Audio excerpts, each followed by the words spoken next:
All right, we need to talk about this. I believe most people are good people. I think this duality, right, has caused more problems than it has solved. Neither side uh, has gotten it right. So let's talk about what's going on here because this is important for everybody to understand. All right, so this is a very simplistic socioeconomic or sociopolitical diagram here. There are more comprehensive models that are two-dimensional, have two axes, three axes, four axes, that get very specific with social behaviors and ideologies. But for now, I think this will, you can look that up on your own time. This will do the job.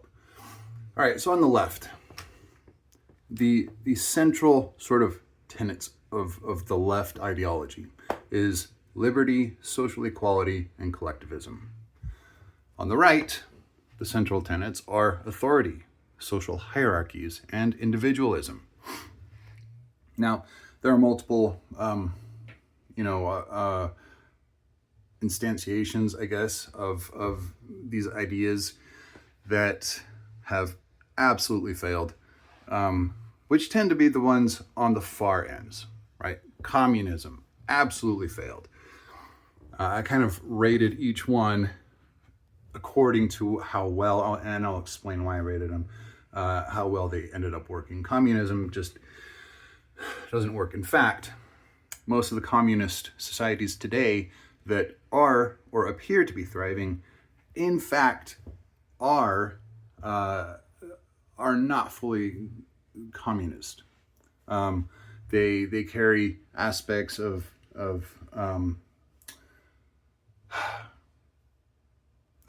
capitalism or social, sort of a socialism, capitalism kind of mixture in a way that allows it to breathe. But pure communism doesn't work.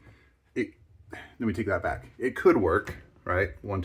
These are 1 through 10. So on a scale of if they work or not, I gave a communism 1 because no human attempt at a communist society would work for a variety of reasons. Pure communism. You could get a communist system to work if those in power were perfect people and did not give way to corruption. But as we'll get to in a little bit, corruption is almost a requirement of a society that runs on the financial incentive. All right, so I give it a 1. It has failed every single time. The ones that aren't failing have integrated capitalism to some degree, whether it's on the global stage or between companies and the government. Right? Okay. Now socialism appears to work all right. It also the socialist landscapes today and the socialist countries today, communities that are thriving, again, are not fully socialist. They also have aspects of capitalism within them. Now, the Democrats, Democratic Party in the United States. The Democratic Party, though it gives way to corruption, right, along with other parties and ideologies, the Democratic Party, for the most, tries to adhere to scientific evidence, scientific fact, what works, what doesn't work, instead of motivated by just straight up political or religious ideologies or that sort of thing. Republican Party can work, and the only reason it can work is because the Democratic Party, because they work together, they're within the same system. They balance each other out. However, because the current Republican Party is so heavily influenced by religious ideologies, so much so that they throw away facts. You know, they're so influenced by their religious ideologies without any foundation other than, well, it's in the Bible, right? That's problematic on a social stage. You can't say our ideas are right, we don't have any evidence for it, but it says it in the Bible, and then expect everybody to fall in line. That's not how it works. Okay, so I gave it a lower score. I know some people might get upset about that. I apologize. That's just how it is. When you follow the facts and the research to the best of your ability, you typically end up with positive results. Whereas when you follow simple ideologies, depending on what religion you are, right? If those ideologies and the implementation thereof do not align with what we know works and or happens under, whatever certain conditions, it's going to fail. And more often than not, that is the case. And it causes more problems than not. Nazism, 0. There is no place where that is a viable political ideology for running a country. And on the far right, we've got monarchies, okay? Kings, queens, whatever. I gave it a 0 with a kind of same thing with communism, with a bit of a exception where it could go all the way up to 10 if you had a perfect king.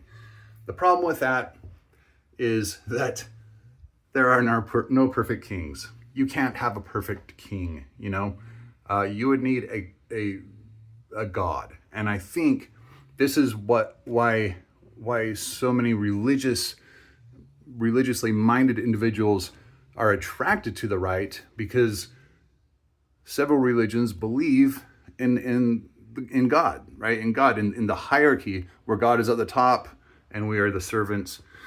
And so, especially in Christianity, the idea that Jesus will come back and rule again as king of the earth, I think influences that belief and the attraction to the right side, because the right side is based on authority structures, social hierarchies, and individualism. Again, left side is liberty, social equality, and collectivism. But let's talk about these. and see, this is kind of the point where I'm afraid I will lose the ear of some of those who are more on the right. And that's because I'm going to start talking about science and the facts and what we know. So, give me a second. Let me break this down. I understand the, aversion to modern science and what the modern scientific industry and universities and scientists are telling us about reality, because there has been a lot of bad science, and we're going to talk about that in a second. But the science I'm going to talk about is well-worn science, very mature, been around for a long time, and if there was anything in any of it that was wrong, it has either been added to, corrected, etc. Okay. So, individualism is the idea that everybody is out for themselves. You do what you can do, and that's all you can do. Don't worry about your neighbors. Don't worry about whatever, right? You are in it for you, and that's that, period. We're going to come back to both of these in a second as we go down our facts list over here. Collectivism, there's two types of collectivism. There's a sort of collectivism where it is voluntary, where all of the individuals in the society agree to be collective. And then there's the collectivism that is sort of forced upon the people by the state, which of course, doesn't work. That never works. Okay. So social equality. Everybody should have fair, a fair hand in it. Everybody should be given a fair amount of chances to become their best self, right? And we're going to talk about this in a second. Because the truth is, the comfortable spot is sort of a mix. It's not in the middle, but it's collectivism for some things, individualism for others. Okay, it's not a sort of middle ground thing I'm talking about here. We'll get to it in a second. Social equality, of course, and we're going to talk about why social equality trumps social hierarchies and when social hierarchies are necessary and effective and efficient versus when social equality is necessary and effective and more efficient and better for everybody, individually and collectively. I don't think anybody here can say liberty is something we should frown upon, right? Everybody should be free. Everybody should be free. I like the way John Stuart Mill said it, a philosopher in the, I think, early 1900s, I can't remember. He said, "Your freedom stops where my nose begins," indicating that do whatever you want, do whatever you want, as long as you're not hurting somebody else, as long as your actions are not inflicting damage on somebody else's life. And if our laws were tailored to that ideology, we would have a much better world. All right, let's talk about the facts here. Humanity is not scientifically classified as a superorganism. The reason being is, if you have some individual in a society, or even in this society, right, and you pluck them out and set them down in the middle of somewhere else, the definition of a superorganism is if you take an agent from that structure, an individual agent, and plucked it and took it away from the social dynamic, it will die rather quickly. The only reason humanity is not classified as a superorganism is because it is possible to pluck a human out of the social order, drop him down in the middle of nowhere, and for them to survive an extended period of time. But let's be real here. That will rarely work. And if you need proof of that, I encourage you to watch all of those Survivor, Naked and Afraid, Alone, all of those shows. The entire premise of those shows is how difficult it is to survive completely cut off from the rest of society. Even those loner mountain men and Obi-Wan Kenobi type people, right? The hermits that live up in the middle of the forest or in the middle of the dunes or whatnot. Even they occasionally go back to town to re-up on supplies. So I disagree with the current scientific consensus on that. I think humanity is a superorganism. We fit every single point. And just because occasionally you have somebody that has trained their entire life to know how to survive outside of society and can do it without any more interaction with the social structure, just because that is possible and occasionally happens, doesn't mean that that's the fast and running rule. The fact of the matter is 99.9% of the time, the individual is going to die, period. So we are a superorganism, which means we function as a collective structure, okay? Remember that word, collectivism, okay, versus individualism. Biologically, humanity is a superorganism. And I know scientifically, I'll get some flack for that, but the facts are the facts. And to to say humanity is not a superorganism has done an incredible disservice to both science and to our understanding of ourselves as a superorganism. Next, motivational factors, okay? There are two types of motivation, intrinsic and extrinsic motives. Intrinsic motivations it's the motivation that gets you up in the morning, gets you, up to play your guitar or to go out for a run or go jump rope or whatever, because you like it, it's fun, it's something you enjoy. So you are intrinsically motivated to do it. Nobody's paying you to do it. Nobody's threatening you. Nobody's giving you a reward to do it. It is something that you have decided for yourself you want to do. That is the intrinsic motive. Extrinsic motivations, on the other hand, is the carrot and the stick, okay?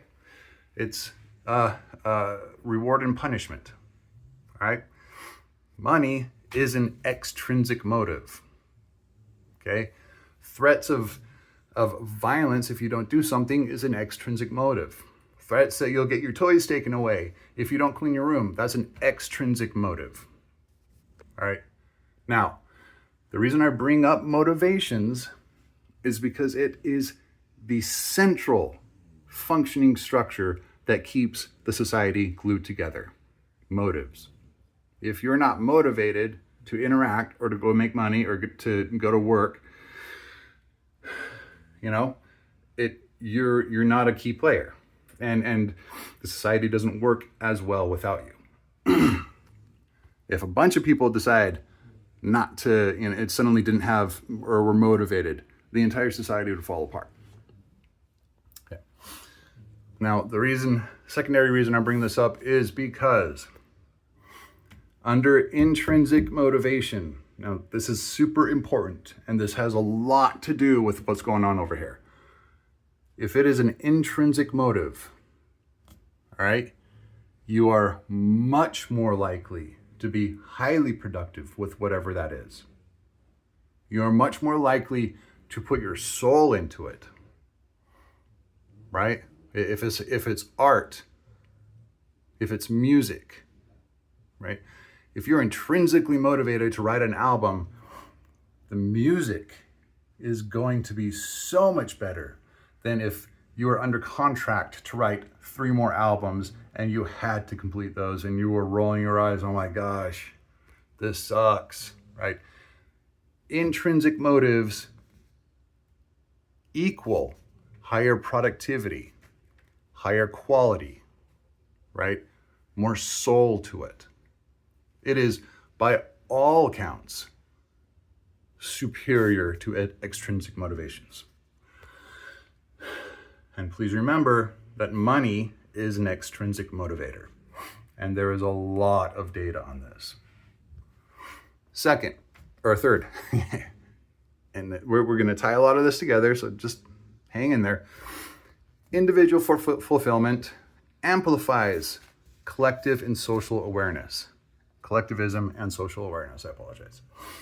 Individual fulfillment, meaning, and this is where Maslow's hierarchy comes into play, all right? We all have at least heard of this, where your hierarchy of needs, first are your physical needs, your safety needs like shelter, your love needs, right? And acceptance into community and relationships, your esteem needs, right?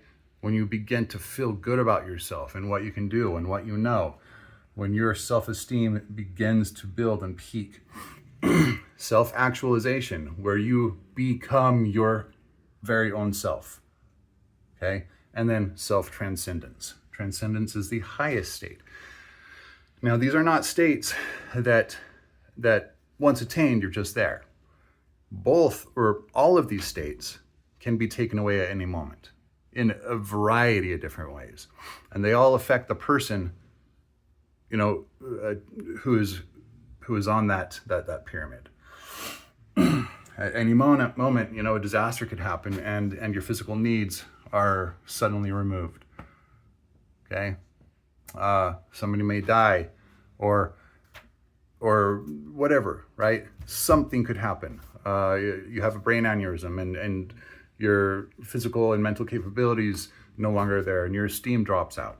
All right. So especially self-actualization and transcendence, these are things that need to be perpetually worked on to maintain this level of actualization and transcendence. Now, what is interesting here is that people who attain or work up to self-actualization. Self-actualization is actually the goal here. Transcendence is, of course, the highest goal, but self-actualization is really where most people should be aiming to get to. And very few, less than 1% of humans are self-actualizing, which is incredibly insane to me. And the reason why is because they need this hierarchical structure, right? They need physical security, right? They need their physical needs met first before they can start working on safety and building relationships and then building on themselves and becoming their own person with something to fully and truly contribute back to society. Now, the interesting thing here is self-actualizing and transcending people are, like, by definition, see, up until here, this is all selfish work, and which isn't a bad thing, right? Individualism. Remember when I said that there's these two things kind of are used for different parts of human reality? Okay, this is an individualistic journey up into self-actualization. Obtaining your physical requirements, right? Making sure you have enough food, you have enough and safety, shelter, right? A place to stay, privacy, right? Love, building a community that loves you and respects you, right? Esteem, going to college, learning the skill, honing your skill, right? And then self-actualization, using this power structure that you've built for yourself, this selfish power structure just for you, to become a self-actualizing individual, to become a functioning human in society who has a skill that nobody else has or very few other people have. And you've honed your skill and you are doing something for society, and society is paying you back with money and praise, right? Of course. But the interesting thing is that researchers have noticed is that once somebody finally tips into and begins to self-actualize, there's selfishness. All that selfishness, the individualist ideologies or I guess paradigm that got them to self-actualization, it suddenly flips to hard collectivism. And this is a psychological dynamic. This isn't something you can just avoid. And what that means is that suddenly you are more socially aware. You are more aware of how you are an integral tool to the rest of society, and how the rest of society is integral to you and to your continued success. How society and the social system is a singular functioning thing. You will begin to be aware of the superorganismic dynamic of human reality. You also begin to be more aware of how humanity affects the ecological systems around us, how the entire system works together. In essence, this is a sort of poor man's hold on, what's that word? I guess a sort of poor man's enlightenment, right? You begin to see the whole of the picture and feel it and sense it. And you become more interested in helping people in down low spots to build themselves up. You're more likely to go out and see a neighbor that's in need and help them up their own ladder so that they too can become self-actualizing.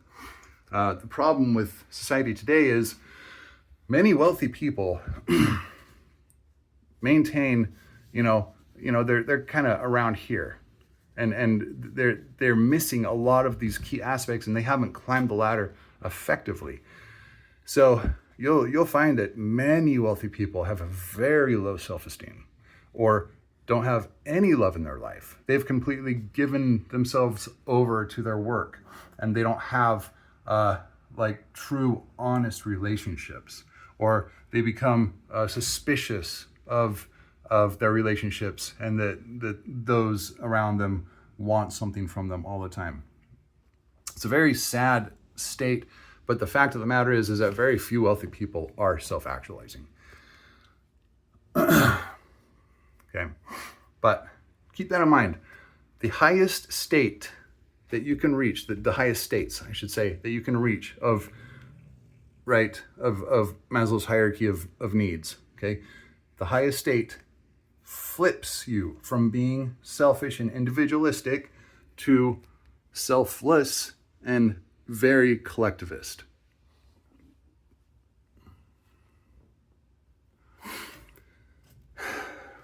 All right, next fact that we know for sure is true. Group coordinated efforts far exceed micromanaged efforts. 100%.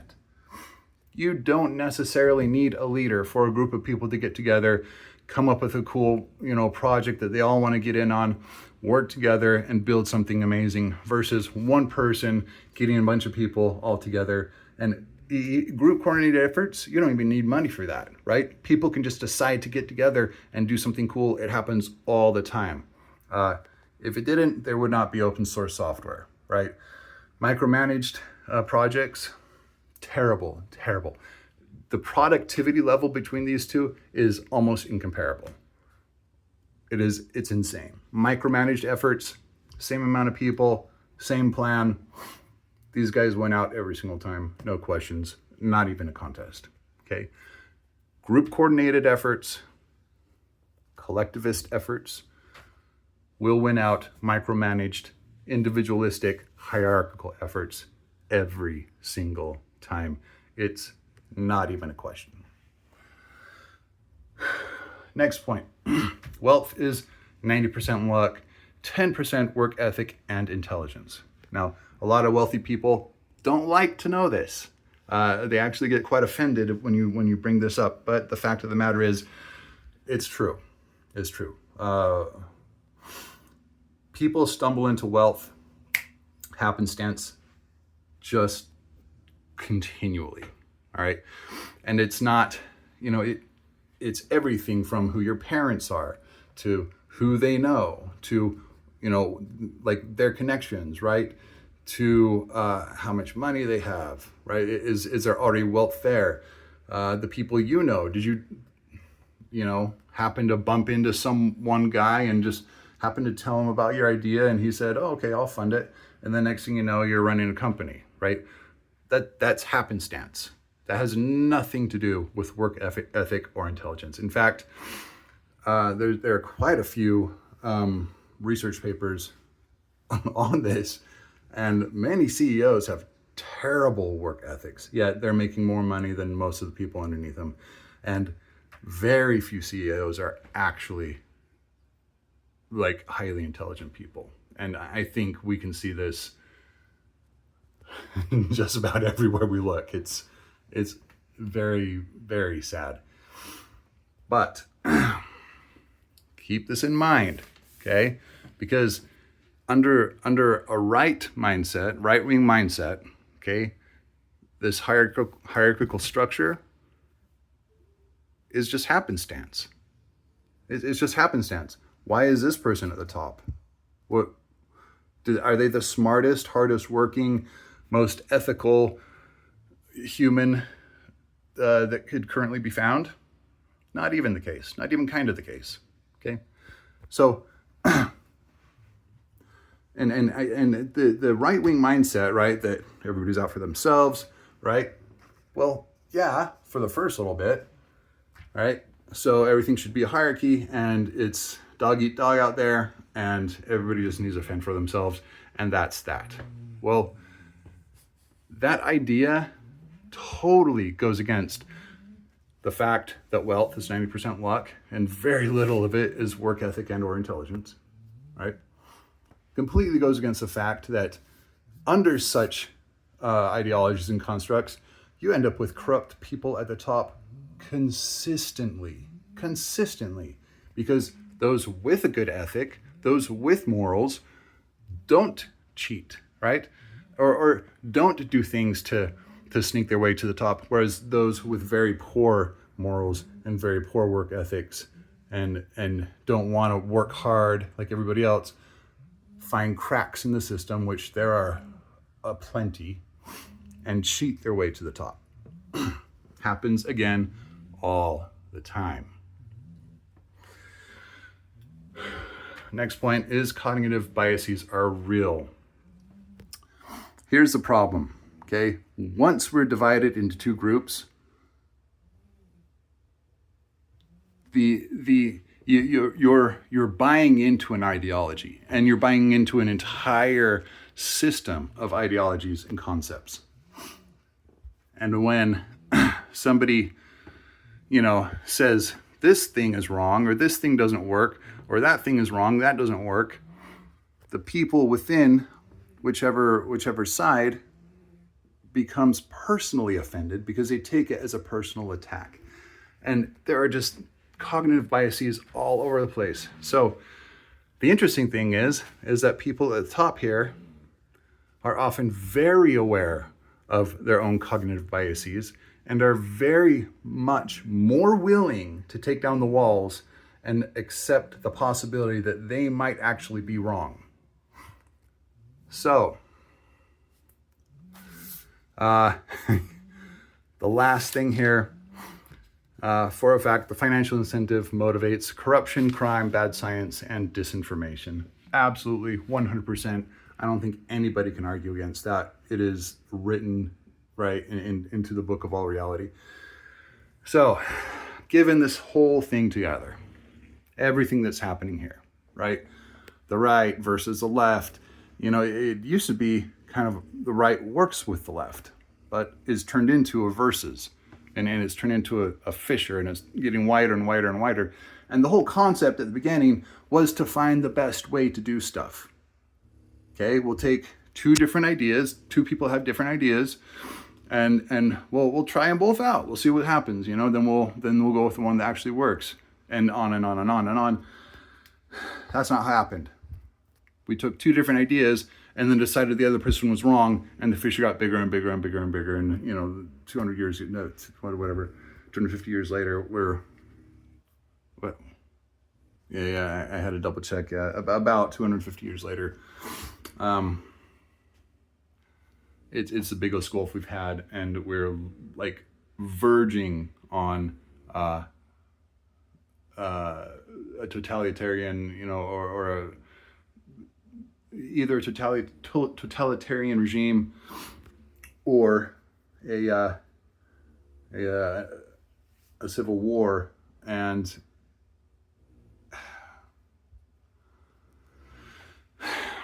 here's my point.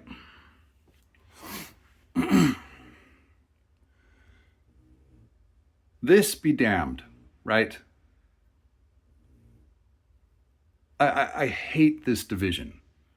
I think the problem lies in the fact that we have abandoned the let's look for the thing that works the best and plan accordingly. Now it's nope, these are our ideas, they're right, blah, blah, blah. No, these are our ideas, they're right, blah, blah, blah. Well, if you don't like it, then get out of our country. If you don't like it, get out of our country, Instead of saying, well, okay, let's have a conversation. Let's look at these ideas. Let's look at it logically. Let's analyze it, okay? Let's consider psychology, right? Let's consider motivational dynamics in psychology. Let's consider the fact that we are, by definition, a superorganism, except for the misidentification of current running science. But I mean, we are a superorganism. We hit every single point, right? Group dynamics are far more efficient, far more productive than micromanaged hierarchical dynamics, right? This should all tell us something. Do we want a broken world that barely works, where only the sleazy, slimy people that climb to the top and trick everybody because they're the ones that did it, they're the alpha males, or they're the ones that took control, and continue to make the system more and more corrupt and hurt more and more people? Or do we want a system where, where individualism is used in its proper place to climb the ladder, and collectivism is used in its proper place to continue to, fix the broken links and uphold those that have fallen, and keep the entire superorganism healthy? Because let me tell you, if humanity was a human body, it would be like late stage deathbed level shit. Right? It's like I like to kind of make this analogy here.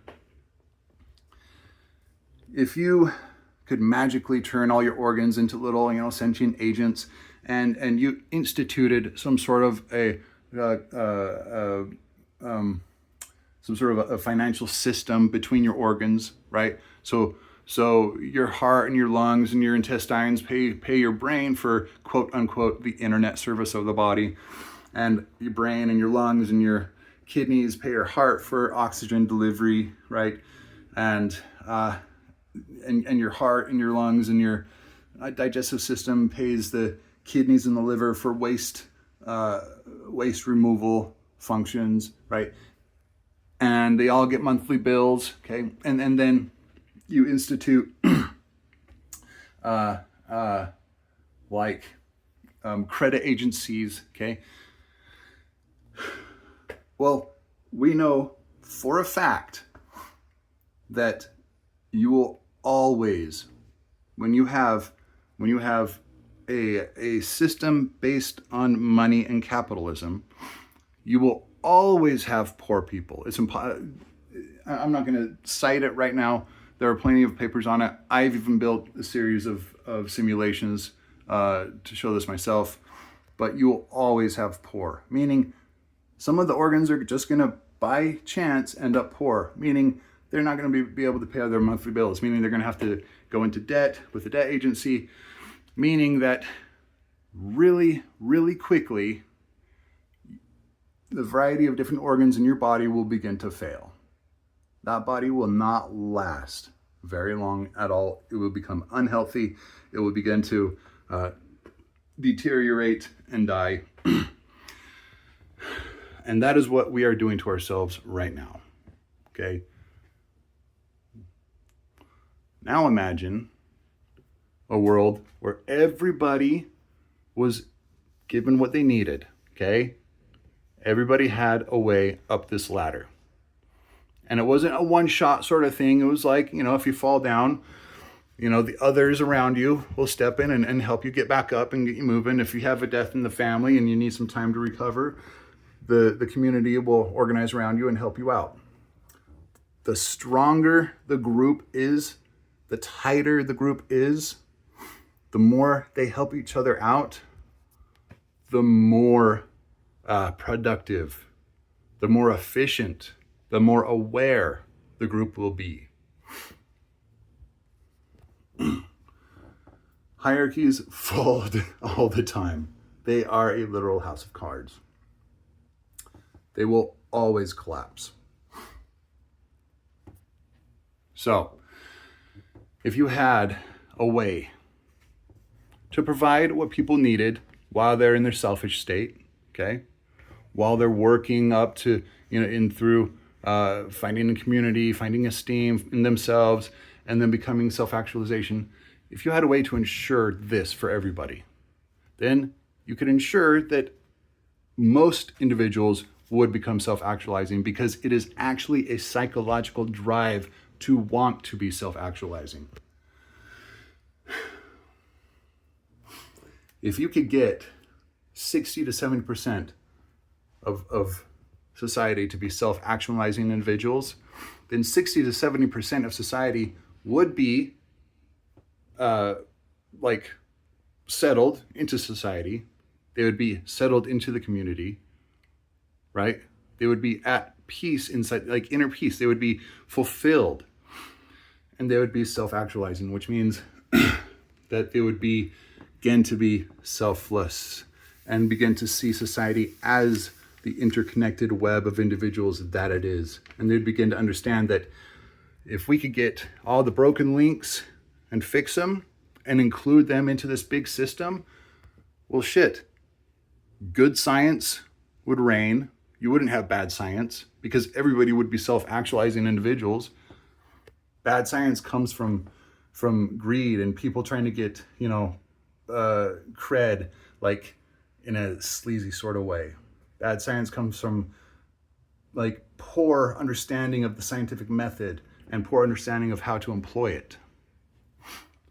When you work through these steps, you are being selfish. You are making yourself a better person internally, so that when your time is there to turn around and begin giving back to society, you're on top of it, man. You're skating on ice. You know exactly what to do.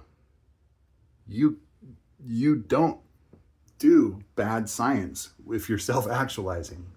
Or if you do, it was a complete mistake, and it is highly unlikely because you are intrinsically motivated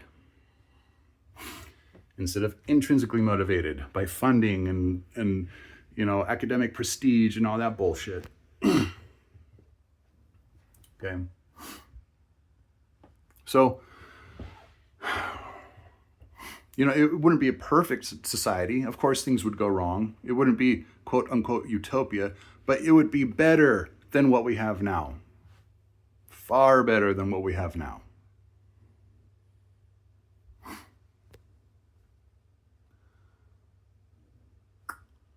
So, why are we in the middle of this mess right now?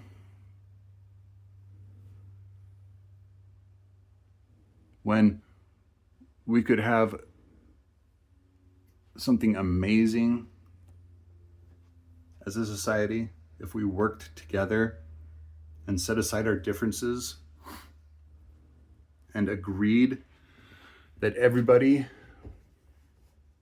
we would do our best to ensure that everybody would get what they need to become self-actualizing individuals.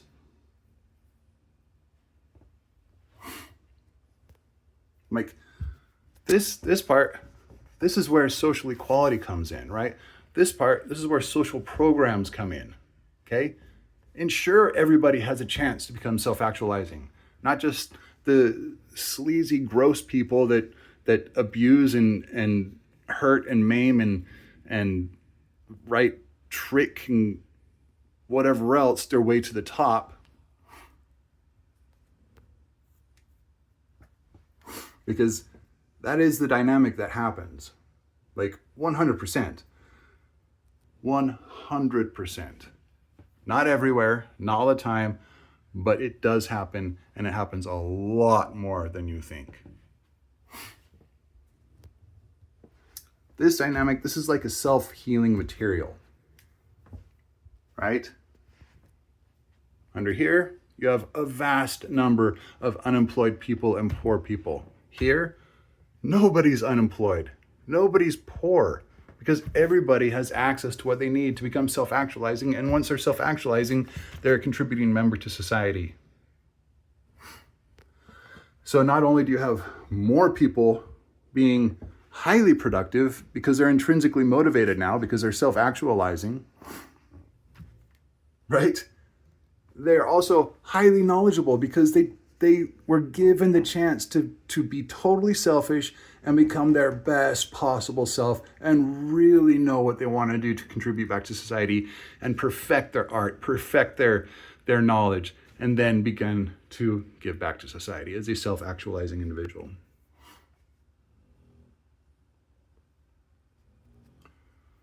Right? And so not only do you have more people, right?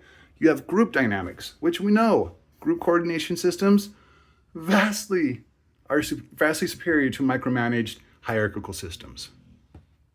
So it's like an exponentially better system here. But you have to allow for the idea that it is kind of a mix of both. And you got to get rid of the idea that you can run a whole society based on religious ideals.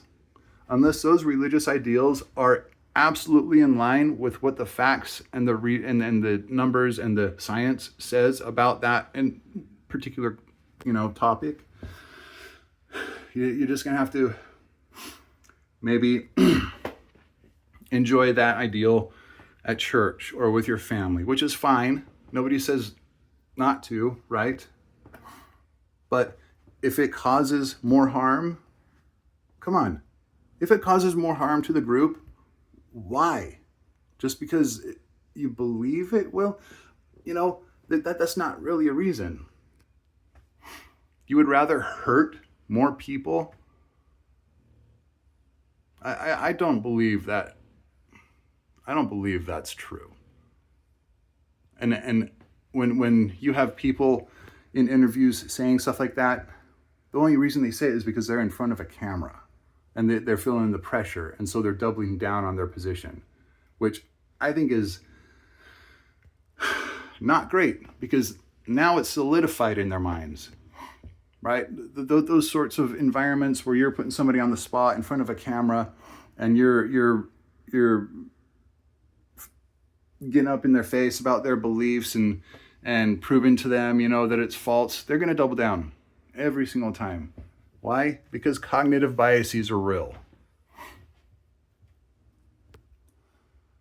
This shouldn't even be a dynamic, right?